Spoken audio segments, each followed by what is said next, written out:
in our fourth story as events in Wall Street continue to unfold, and we will keep you updated if there are any further developments. As Marie Antoinette-ish as all that sounds, it's nothing compared to a new report that other banks imposed secret illegal fees on military personnel and veterans.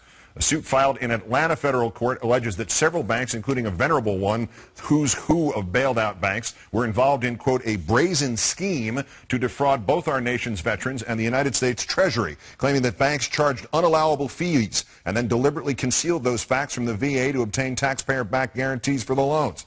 Loans to military members, past and present, guaranteed by the Veterans Affairs Department, with a stipulation that the lenders do not charge attorney's fees or closing fees. However, two mortgage brokers who brought the suit claim the lenders told them concealing those fees inside the title examination fee was done. The case specifically talks about refinancing loans, which might seem minor, but over the last decade there have been more than 1.2 million of those loans, and according to the plaintiffs, up to 20 or 90% of them may have been defrauded to the tune of hundreds of millions of dollars. With that as the start of the answer to the question, how did Wall Street get itself occupied? Let me welcome back former Governor of New York, Eliot Spitzer. Thank you for coming in, sir. Well, it's a pleasure to be here, and just exciting to see what's going on down there. An ember of citizen protest, progressive politics, people finally standing up to the status quo. Just wonderful to see. And before I get to the first question about this, again, let me update again. All we're working from is from what Ryan Devereaux reported to us from Democracy Now!, that the protesters attempted to go into Wall Street after this very successful march of 15,000 or more, and they went into Wall Street, and the police pushed back, fights ensued, and there was random pepper spraying into the crowd. Mounted officers, horse officers, the cavalry came in, and more police showed up, and there have been arrests. At least 20 people that Ryan Devereaux can claim having seen arrested. So things else are going on as we speak, and we're going to keep you updated throughout the hour. As we look to the reason that it's happened, that it's happened in the first place, when you look at a group like Occupy Wall Street, based on your past dealing with Wall Street as governor and before that, do you ask yourself what the hell took so long? Absolutely, because look, there are a lot of people who have been saying for quite some time now the banks have been acting in a way that violates basic decency, every law, every principle of ethics. They have been bailed out with our money. The moment they got what they needed to pay their bonuses, they said, oops, we'd better turn off the spigot. No money to refinance, no money for jobs, no money for education. It has been one of the most heinous moments in our politics where the plutocrats got everything they needed and real people got nothing. And so what we're seeing down there in the street, and this is wonderful politics. It's not politicians leading it. It's not even existing leaders from the media. It is real people. This is how political movements really start. The environmental movement started that way, the labor movement, the peace movement, the women's rights. This is great to watch. And you would never describe conflict in which there has been pepper spray used and people feeling as if they've been blinded. And that's, remind people, of course, obviously, they don't necessarily know that it's going to go away. You're just blinded. It's now temporarily blinded is a retrospective term. We don't ever want to see something like that. But again, throughout this process, before those 4 women who were plastic bonded in were sprayed by one officer, Officer Bologna, and then there were 700 arrests on Brooklyn Bridge over the weekend, this thing was petering out.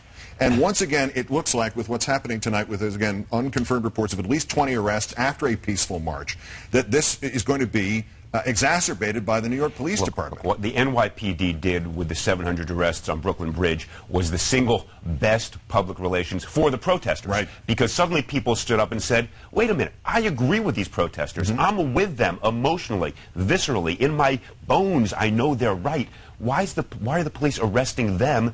And there hasn't been a single arrest of a senior Wall Street executive. Not one.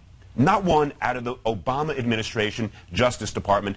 They say they're investigating, and yet 700 arrests of good, decent people saying something is wrong with our economy. We used to have a tax in this country on the trading of stocks and bonds, and then there weren't derivatives at that time. It's prior to 1960. But now Representative DeFazio and Senator Harkin have proposed exactly that, instituting taxes on stocks, on bonds, on derivatives.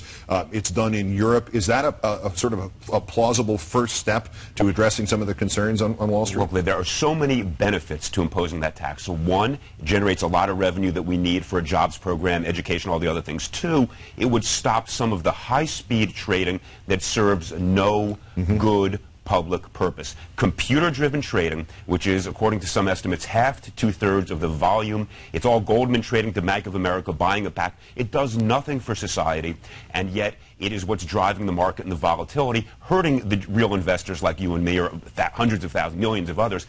Taxing that would be good for the market on top of everything else.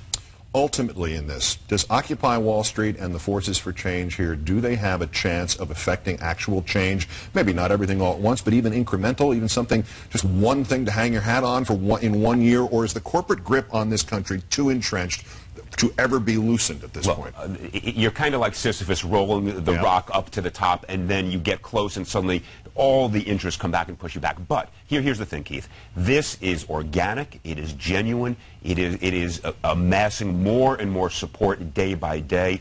It has touched a nerve, and I think this could really begin to say to the Obama administration, hey, you don't understand what we, the public, are saying to you. He's off there. You know, he has been so flat on this issue of Wall Street and the economy. Maybe this will finally push the president to speak with a new, more aggressive, dynamic voice. You may have heard Errol Lewis say this was a 2x4 to the city of New York today because it was so ad hoc, and for an ad hoc arrangement to get 10 to 20,000, that's probably a good ballpark figure for this march, was extraordinary. Would that be your estimation? Oh, I think this is huge, has potential. Now, these things can tip off into nowhere very quickly, but if you begin to see people like Joe Stiglitz, Nobel laureate economist, who goes down there and starts talking about what needs to be done, or Paul Krugman, a Robert Reich, who's out at Berkeley, but who was President Clinton's labor secretary, the people who are really smart about the policies we need to put in place, if they emerge as voices, and I think it's better that it be they, not politicians, not establishment people in the media,